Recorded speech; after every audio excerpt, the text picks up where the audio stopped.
A reading from Luke, chapter 6, verses 20 through 26 in the New International Version. Looking at his disciples, he said, "Blessed are you who are poor, for yours is the kingdom of God. Blessed are you who hunger now, for you will be satisfied. Blessed are you who weep now, for you will laugh.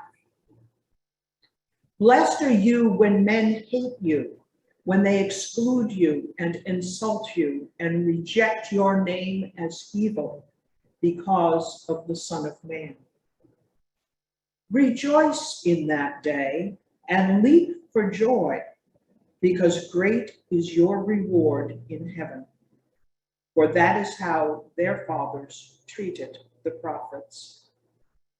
But woe to you who are rich, for you have already received your comfort. Woe to you who are well fed now, for you will go hungry.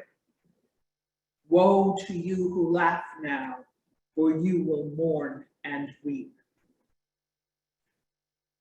Woe to you when all men speak well of you, for that is how their fathers treated the false prophets."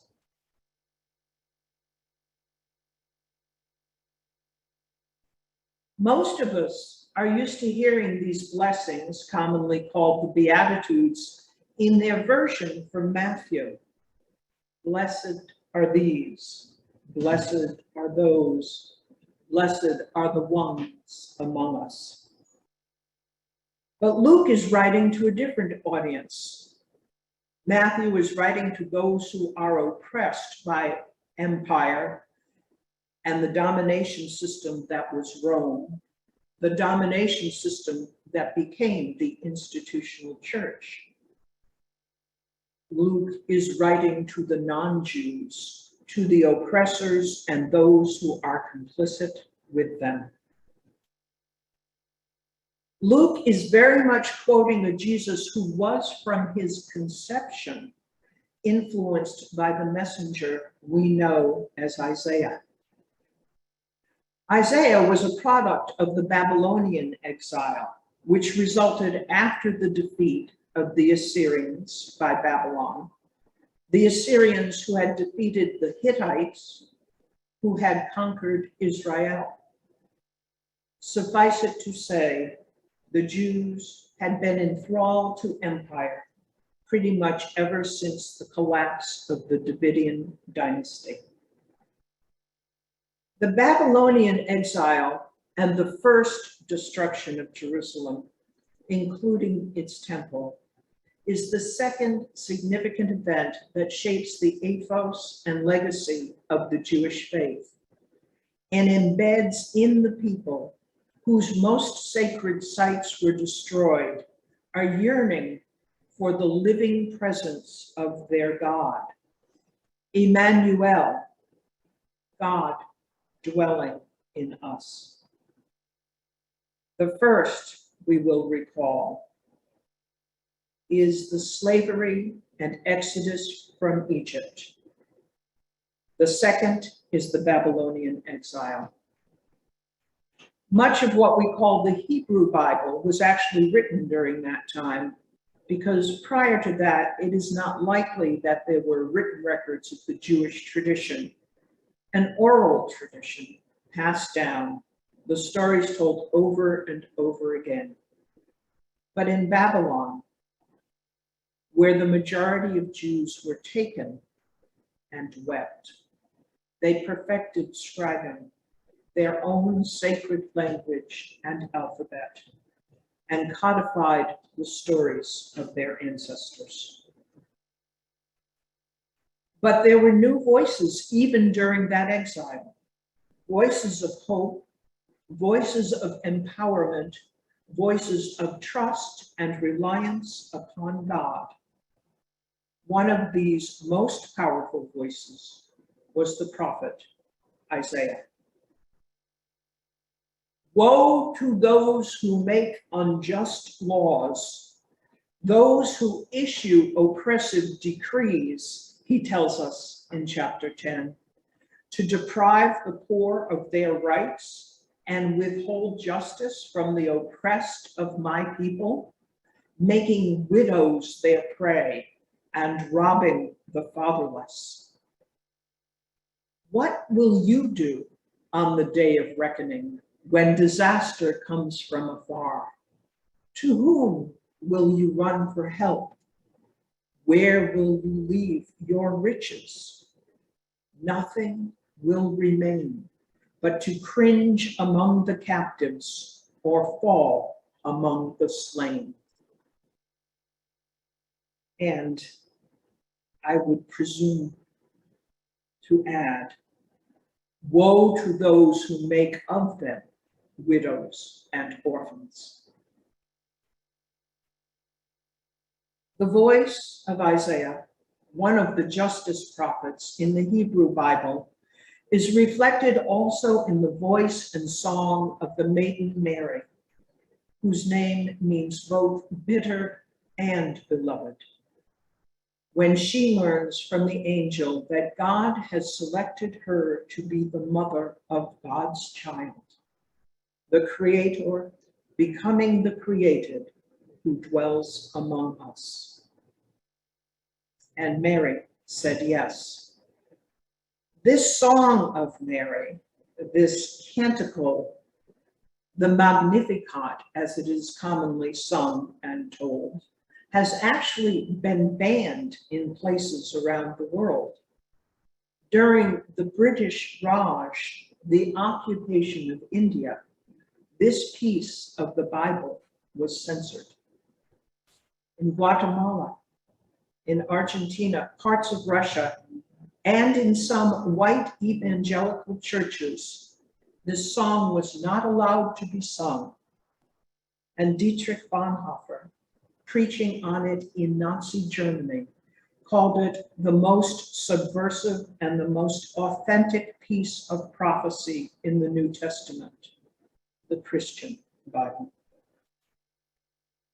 Mary is not the meek, mild maid portrayed in the paintings of the patriarchy. In this prophecy, the longest piece of witness by a woman in the New Testament, she is defiant, she is subversive, she is full of the power of the Holy Spirit. This is not someone who is demure. This is someone who is defiant, who understands fully the responsibility she has taken on, and is prepared to have faith that she and God will be able to deliver it. And Mary said, "My soul magnifies the Lord. My spirit rejoices in the God who has saved me. For God has looked with favor on the lowliness of the Almighty's servant. Surely from now on, all generations will call me blessed, for the Mighty One has done great things for me, and holy is God's name. God's mercy is for those who fear God from generation to generation. God has shown strength with God's arm. God has scattered the proud in the thoughts of their hearts. God has brought down the powerful from their thrones and lifted up the lowly. God has filled the hungry with good things and sent the rich empty away. God has helped his servant, God's servant, the people Israel, in remembrance of God's mercy, according to the promise God made to our ancestor, to Abraham and his descendants." So, friends, while it may be said that Yeshua ben Yusuf, or perhaps more appropriately, Yeshua ben Miriam, received his power from his father, there's no doubt that he took his politics from his mother.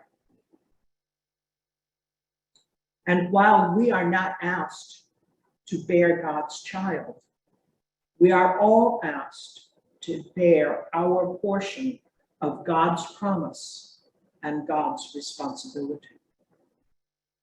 What is the invitation? And what does it mean to say yes?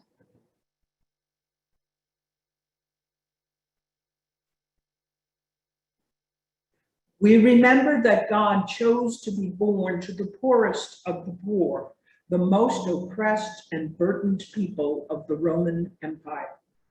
People who would not offer their sons to serve in the Roman army, but instead were taxed heavily to make up for that resistance. The way the empire worked was to assimilate, to take the sons and turn them into soldiers and relocate them to another part of the empire, where for 20 years they served the demigod, the emperor, and if they survived their 20 years, they were given Roman citizenship and allowed to live on the land they occupied. Thus, the empire grew and defended its borders and prevented the kind of intense rebellion that the Jews fomented. And how many foreign military bases do we maintain currently? About 750. We hear a lot about the Pharisees in the Jesus stories, the Sadducees, the Zealots, even the Sanhedrin. We hear less about the Essenes, who were probably most deeply influenced by the Far Eastern tradition that we now know as Buddhism. These were some of the sects and various political factions that were present in the Hebrew world at the time of the birth of Yeshua, son of Mary. And we know that he was raised by upright and God-fearing people. We are told that upon his birth, the client king of Rome set out to annihilate all of the male children up to 2 years old who were born in the area of Bethlehem. That's how much this child was feared. The family fled, refugees to Egypt, and we know now that they returned home at some point before he himself, as an adolescent boy, went up with his family to the temple during Passover and remained there when his family returned to their home. They hadn't known he was gone. They missed him. Perhaps they thought, well, everybody's traveling together. He must be with some of the other relatives. And when his parents finally found him in the temple, discoursing with the most learned, the priests, who were in amazement at his learning, his answer to his parents was, "Did you not know that I was about my Father's business?" That business, restoring sight to the blind, freeing the captives, healing the sick, and providing hope to the hopeless. What we are less likely to know about, because it is not referenced in Scripture, but it certainly is referred to in contemporary accounts, is that in the region around Nazareth, the hometown, there had been a rebellion, one of many, futile, ill-conceived, resulting in the capture and the crucifixion of the rebels. There were approximately, we understand, 800 to 900 men who were executed on crosses that lined the major roadway. And those crosses stood about 10 feet apart from each other. Crucifixion was a political execution. It is entirely possible that the young Jesus, son of Mary, would have seen those bodies that were tied or in some cases nailed to the crosses that stretched for miles. Those bodies that were never taken down. They stayed on the cross until the birds fed on them, and eventually, with the wind and the sun and the bones rattling, they fell to the ground until the crosses disappeared. The power of empire to destroy any sign of resistance in full view. For Mary knew, and Jesus knew, and yet they both embraced what God had laid upon them. How often do we take for granted, friends, that image, which became the icon of Christianity about the same time that the Crusades were declared? Prior to the Crusades, the common image of Jesus was the Good Shepherd, and the symbol for the Christian who might not have been literate was the fish, the ichthys, an acrostic from the Greek initials for Jesus Christos, Son of God, Savior.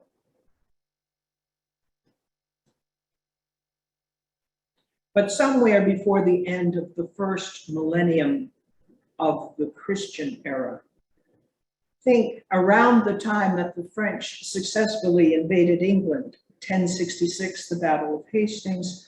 Think about the time that the princes and knights of Europe were fighting with each other, constantly warring over the same territory until the popes got so frustrated they declared a holy war against the Muslims. And the new image of the church of the Prince of Peace became the mutilated body on the cross.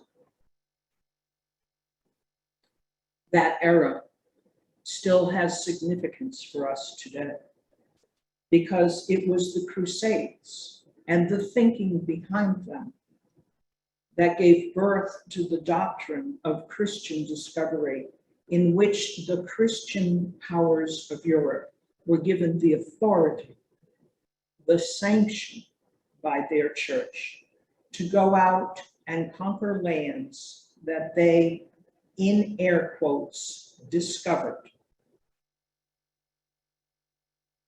We in New England Yearly Meeting repudiated that doctrine in 2013, but we still live with the legacy of that doctrine, because anybody who would not be converted was to be exterminated by the cross or by the sword.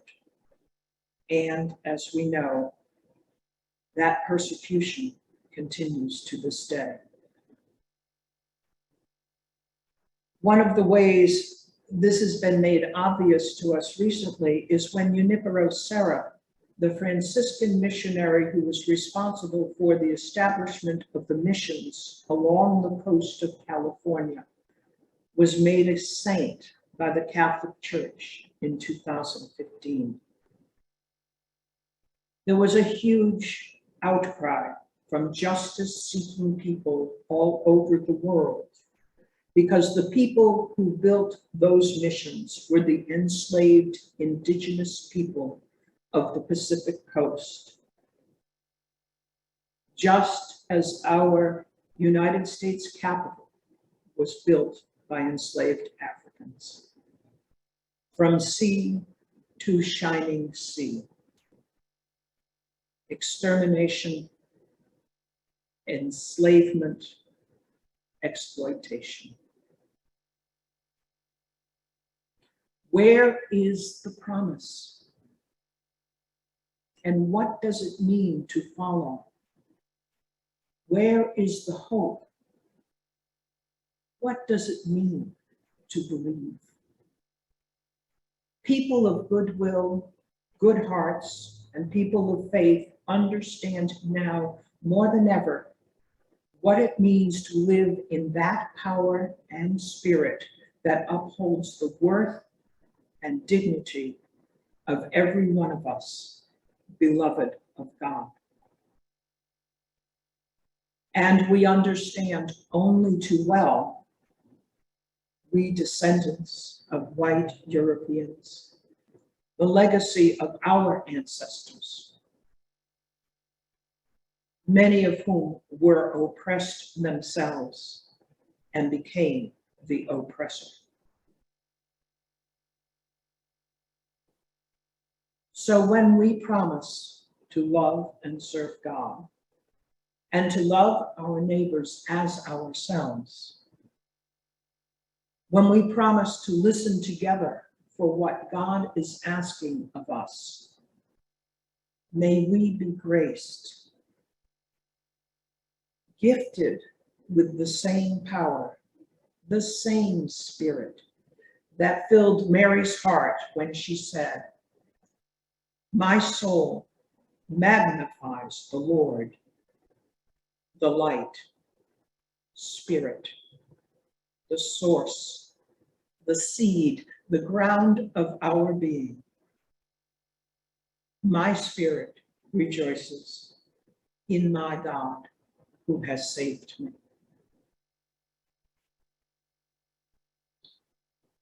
May we be blessed, friends, and may we be a blessing.